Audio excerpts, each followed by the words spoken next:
Welcome back to my channel. நம்ம இந்த வீடியோவில் ஆட்டு மண்ணீரல் எப்படி செய்கிறதுன்னு பார்க்க போகிறோம். இந்த மண்ணீரல் பார்த்தீங்கன்னா இந்த முறையில் செஞ்சிங்கனாக்கா உங்களுக்கு டேஸ்ட்டாகவும் சத்துள்ளதாகவும் இருக்கும். அதோட சத்துக்கள் வீணாகாமல் முழுசாக நம்மளுக்கு கிடைக்கும். இந்த ரெசிபி ஹீமோக்ளோபின் அளவை இன்க்ரீஸ் பண்ணும். நம்மளுக்கு 7-6 இருக்குது, ரொம்ப பிளட் லெவல் கம்மியாக இருக்குது அப்படின்னும் போது இது கண்டிப்பாக உங்களுக்கு பெருசாக ஹெல்ப் பண்ணும். இன்னும் நம்ம சேனல் சப்ஸ்கிரைப் பண்ணாலும் மறக்காமல் சப்ஸ்கிரைப் பண்ணி ஆல் பெல் நோட்டிஃபிகேஷனை எனபிள் பண்ணிக்கோங்க. நம்ம வீடியோக்கு லைக் பண்ணிவிட்டு வாங்க வீடியோக்குள்ளே போயிடலாம்.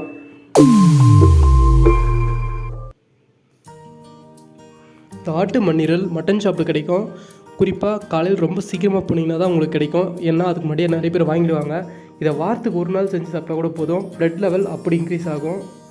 சவுத்தொட்டின்ற இந்த ஆட்டு மண்ணீரலோட விலை 100லேருந்து 150 ரூபா இருக்குங்க. வாங்கி இந்த மாதிரி குக்கரில் வச்சு ஒரு 3 விசில் வச்சு எடுத்துக்கோங்க.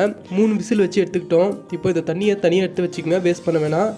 ஏன் நம்ம இது மாதிரி பண்ணுறோம்னாக்கா, இதை கட் பண்ணும்போது இதுக்குள்ளே இருக்கிற பிளட்டெல்லாம் வேஸ்ட் ஆகாமல் இருக்கும். அதனால தான் நம்ம இது மாதிரி ப்ராசஸ் பண்ணுறோம்.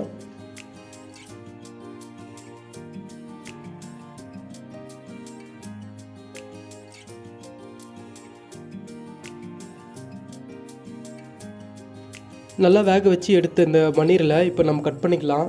இந்த கட் பண்ணி எடுத்து வச்சுட்டு ஒரு 10லேருந்து 15 பல்லு பூண்டு நல்லா இடிச்சுக்கலாம். இடிச்சுக்கிட்டு ஒரு பேன் வச்சு பேனில் கல்லெண்ணெய் தேவையான அளவுக்கு ஊற்றிட்டு இதில் கடுகு போட்டுடலாம். கடுகு பொரிஞ்ச உடனே கடலப்பருப்பு, துவரம்பருப்பு, கடுகு பொரிஞ்ச உடனே கடலப்பருப்பு, உளுத்தம்பருப்பு, அதுக்கப்புறம் இடித்து வச்சுருந்த நம்ம பூண்டெல்லாம் போட்டுடலாம். போட்டு கொஞ்சம் கருவேப்பிலை போட்டு நல்லா வதக்கிக்கலாம்.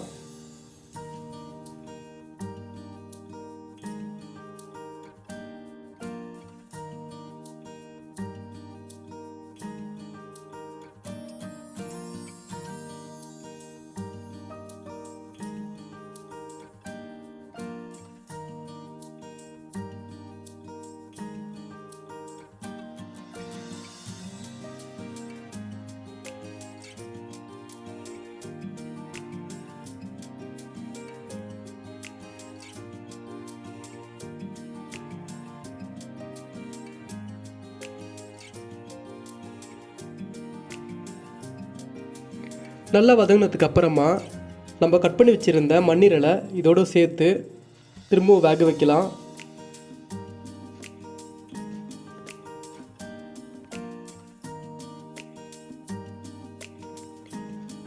இந்த டைமில் கொஞ்சம் மஞ்சள்தூள் போட்டுக்குங்க. தேவையான அளவுக்கு மஞ்சள்தூள் போட்டு நல்லா கிளறி விட்டுட்டு கொஞ்சம் நல்லா வெந்ததுக்கு அப்புறமா நீங்கள் தேவையான அளவுக்கு மிளகாத்தூள் யூஸ் பண்ணிக்கோங்க. மிளகாத்தூள் போட்டுக்குங்க.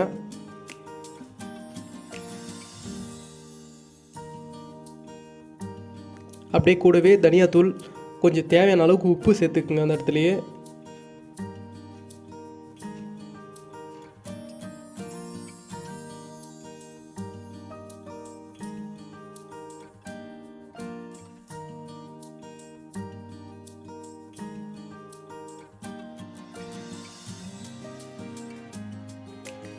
இதையெல்லாம் சேர்த்து நம்ம கிளறிட்டே இருக்கிறப்போ ஒரு திக் கன்சிஸ்டன்சி வரும். இந்த டைமில் நீங்கள் எடுத்து வச்சுருக்கீங்க இல்லையா, ஃபஸ்ட்டு மண்ணீரலை நம்ம வேக வச்சு இல்லையா, அந்த தண்ணியை இதோடு சேர்த்துக்குங்க.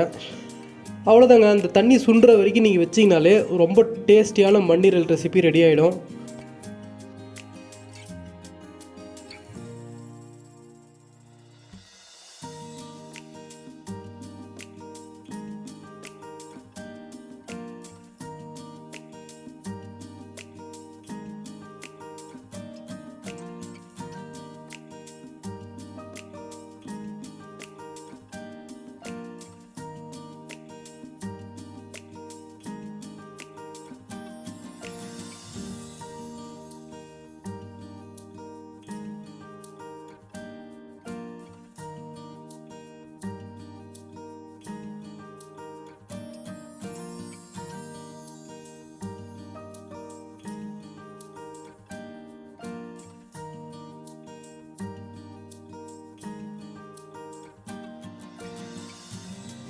ஒரு 30 மினிட்ஸ் ஆச்சுனாக்கா நல்லா டேஸ்டியாக இந்த கன்சிஸ்டன்சியில் நல்லா நம்மளுக்கு தேவையான அளவுக்கு கலர்ஃபுல்லாக நல்லா வந்துடும்.